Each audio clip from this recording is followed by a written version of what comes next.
Bonsoir à tous. Au sommaire du Journal du cinéma aujourd'hui, Claude Lelouch, Cyril Collard et Romane Bohringer.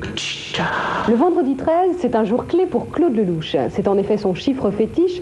Il a choisi ce vendredi 13 pour lancer la promo de son nouveau film La Belle Histoire qui sort le 25 mars.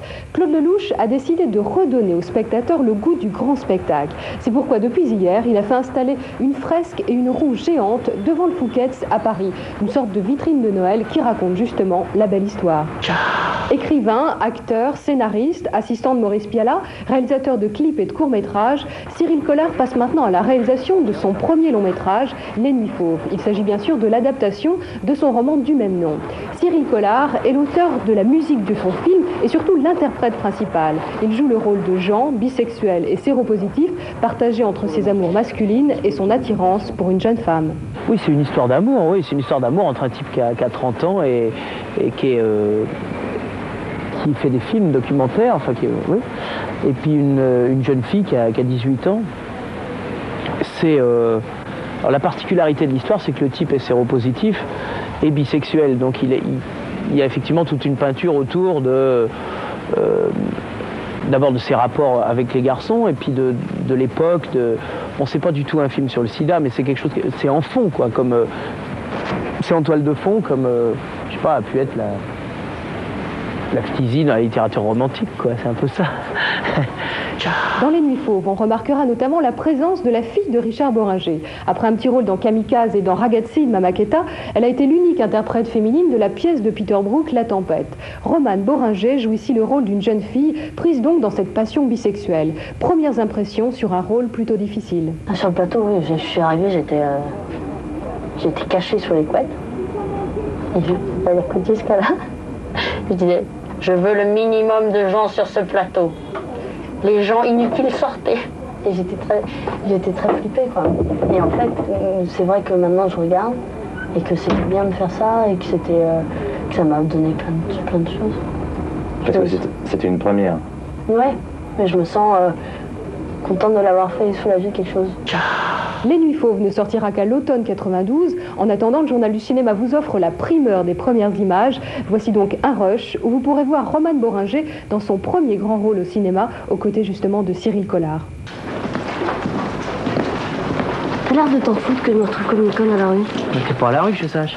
Si, parce que ma mère veut plus que j'habite à la maison comme j'ai plus de boulot. Oh, c'est un monstre, ta mère. Non, pas du tout. Mais c'est normal, faut la comprendre, je suis pas facile. Alors, je voudrais dormir chez toi ce soir. Ça va être difficile ce soir. Pourquoi? Parce que j'héberge Samy. C'est qui celui-là? Je t'en ai parlé, puis il va venir ce soir, tu vas faire sa connaissance. Bah, il a qu'à coucher par terre. Non. Non. Non. Pourquoi tu baises avec lui? Mais non, je baisse pas avec lui, c'est comme mon petit frère. Mais comme ton petit frère. Bah tiens, espèce de... On va discuter dessus. Vraiment, Allez, amusez-vous. Allez, moi j'ai Voilà, c'est la fin de cette édition. On se retrouve très bientôt pour un autre Journal du cinéma. Au revoir.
cinéma.